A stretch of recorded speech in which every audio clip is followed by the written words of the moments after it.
Welcome, my friends of the interwebs. Yeah, I'm not sure what channel this is going on. Probably will be on my Colonel Richard Hunter channel, because I've been putting a lot of crypto videos there. Although this will be also an art video, so I don't know. Who knows? So I did have something that I wanted to say about Doge in the defense of the dirty dog. A couple of things that's driving me crazy lately. First of all the Bitcoin bitches, and I've mentioned that before, the people who've heavily invested in Bitcoin and they've seen Bitcoin, their investment in Bitcoin really take a dump. And then they've seen Doge, the people's coin, if you will. I think Elon Musk coined it the people's coin, or maybe it was Mark Cuban, one of them. Doge doing extremely well.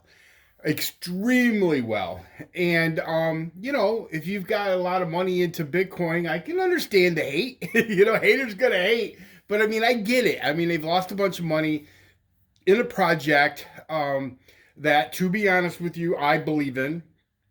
And a little factoid, my number one investment in crypto is in Bitcoin. I have way more money in Bitcoin than I have in anything else. Like 90% of my crypto investment is Bitcoin. So, I mean, I get it. The difference between me, though, and a lot of the people that are in the game with Bitcoin is I'm a hodler. I've never sold a Bitcoin in my life. I have no intentions of selling any Bitcoin. Bitcoin's something that I will end up passing on to whomever. I don't have any kids and I'm not married, so who knows? Maybe I'll give it to one of my nephews, or my nephew or my nieces. I don't know. Doesn't matter. Anyway, so I mean, I'm not a loser when it comes to Bitcoin. Bitcoin may have dumped over $10,000 recently, but I don't. Who cares? I don't care. But there are people who do. There are people in this game for different reasons. There are people in this game to invest, make money, flip their investments. It's kind of hard to flip an investment that you paid, $62,000 for, and then, within a very short time, that's at 48. The theory is you buy low, you sell high.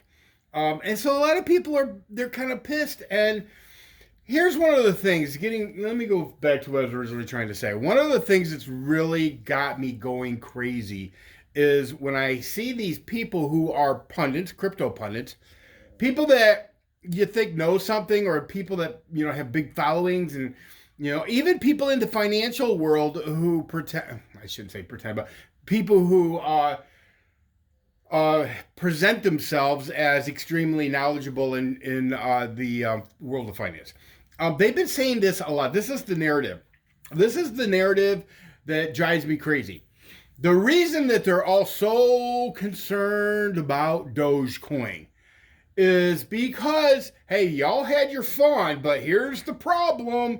The truth is, lots of people are putting lots of money into Dogecoin because they think it's a real project and they don't understand that it's a meme joke. And at some point, that bubble is going to burst and everybody's going to lose all this money, and then that will sour them on the world of crypto, and that will negatively affect real, quote unquote, air quotes, real cryptocurrencies such as Bitcoin, Ethereum and whatnot. And, they say that, they look at the camera, and I'm talking recently, they look at the camera and they say all of that with a straight face. Their problem with Doge, it's that a lot of people is going to lose a lot of money, and those people will be like, screw crypto, and it will be bad for the entire industry. Okay, so remember what I was talking about before I went down this path. How much money people lost in Bitcoin. A lot of money. Lots and lots and lots and lots of money. Big money. Real money. US dollars. They lost it. Gone. Now, you only lose that if you sell low. I'm not doing. I don't feel like I've lost anything in Bitcoin. But, the truth is, the bottom kind of fell out of Bitcoin. They call, it was a correction. That's a hell of a correction. Now, I'm used to Bitcoin being, kind of volatile, and not even kind of volatile, very volatile, and do, massive swings and whatnot. And I've always told people my game plan was always to buy the dips. Buy the dips. And that's simple. Now lately I haven't really been buying the dips on Bitcoin, although man, I was tempted the other day. But there's other projects that I wanted to invest in that were also on sale. Um, Unfortunately, VET wasn't one of them at the time. It is on sale now, but I waited into VET based on a lot of people's recommendations and got kind of bit. Now I will probably dollar cost average and buy more VET, but I bought it at like 26. 26. And now I think it's like 17 cents, something like that. Yeah, I bought it like 26 cents and now it's like 17, something like that. But anyway, getting back to point, Dogecoin is the only coin that I've ever really made a bunch of money on. That is just the truth. That is just the truth. Dogecoin, I went in at Dogecoin at 5 cents. And yeah, I mean, now it's, I don't know what it is today, 26, 27 cents. It's been as high as 42 or 3 cents. And, but it's really, to be honest with you, it's heading back to 30, I think. I believe in my heart that that coin will eventually reach $1. That's not a pump. I say this based on a lot of things, such as it's growing acceptance in the world of retail. You can buy Dallas Mavericks tickets with it. There's a slew of things that you can buy, not just Dallas Mavericks stuff. There's a slew of things that you can buy with Dogecoin, and it's growing every day. There's lots of corporations that are getting involved.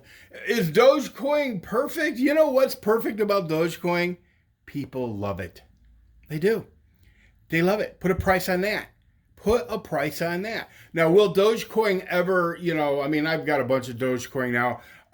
Will it ever be trading for 10, 20, 30, 40, 50, 60, 70,000 a coin?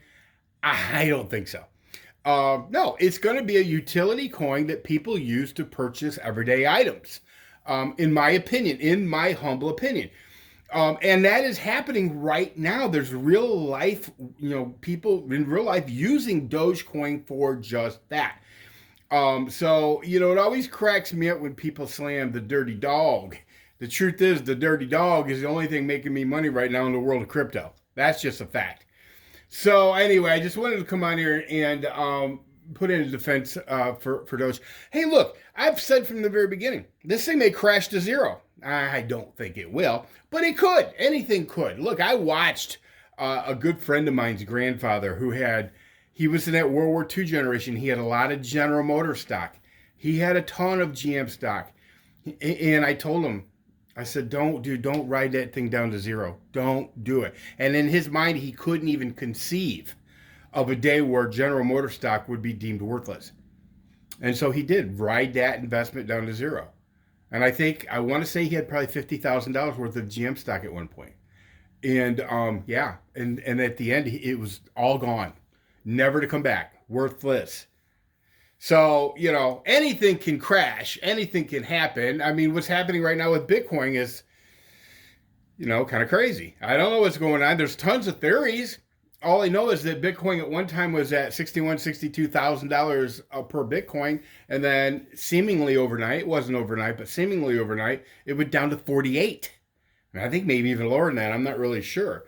But I mean, and that is a crash that hurt a bunch of people, or at least the people that weren't hodling. And so anyway, when I hear people talk about what their biggest issue with Dogecoin is it's bad for the crypto community, I think they're crazy. And these are people on major networks talking. I mean, these are people who supposedly have some knowledge. The Wharton School of Business graduates. Well, I got my master's degree from the School of Hard Knocks, and I got a whole lot more common sense. Now, look, never invest more than you're willing to give up. You never invest a dime into something that you would absolutely be crushed if you lost that dime. I mean, yeah, don't bet your lunch money in this. Don't bet your rent. Don't bet your water bill. Don't bet your electric bill on anything, really anything. But, Doge is no exception. Anyway, that's all I got for you guys. Here I am out in the studio. I'm trying to, I'm contemplating, I'm doing more oil paintings now. And, it's funny because I started out really doing oil, and then I got away from oil and I started doing a lot of acrylics. And now I'm kind of went full circle back to oil. There's so much about oil that I love. The one thing about oil though is you have to have several projects going at one time. So this painting here, the one that is center, yeah, this painting is nowhere near done. So please don't judge it on what you see right now. I'm only maybe a third of the way done with this painting. Um, but I mean, I'm sitting here, I'm trying to figure out, okay, what's my next move? For me, painting is almost like chess, in the sense that I try to plan out my moves in advance. Okay, so my next move is going to be this, my next move is going to be that. And hopefully at the end, I end up with something really awesome. And sometimes, I plot my move out, I do my move, and then I'm like, oh, hell no. What was I thinking? And then you try to reverse that. It's very therapeutic in my mind, at least. Very, very therapeutic. And so we'll see what happens. But let me know in the comment section what you think of this painting. It's very early. It's going to be obviously a vase and abstract roses. The roses are nowhere near where they're going to be. Nor is the vase. Well, none of it is. But let me know what you think so far. I did have somebody comment, why aren't any of the flowers in the vase? Well, because I'm cool like that. That's why. Yeah, it's all abstract. It's all, getting into your mind type of stuff. But let me know what you think. And also let me know what you think of Doge. Do you have Doge? Are you buying Doge? There's a ton of interesting plays. Next week at some time, I'm going to get a Safe Wallet and I'm going to start taking the steps to buy SafeMoon. And I'll talk more about that in another video. And then, of course, I will continue to paint my masterpieces. Oh, by the way, I'm in 3 galleries now. Who would have thought that when I first started paintings, it was really just as a kind of like a therapy for me. It really was art therapy, and because my mom has dementia, and it's just it's hard.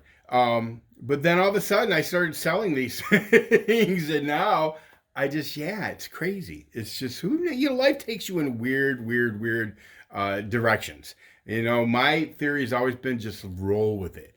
Roll with the game. See what happens. Anyway, everybody take care. See ya!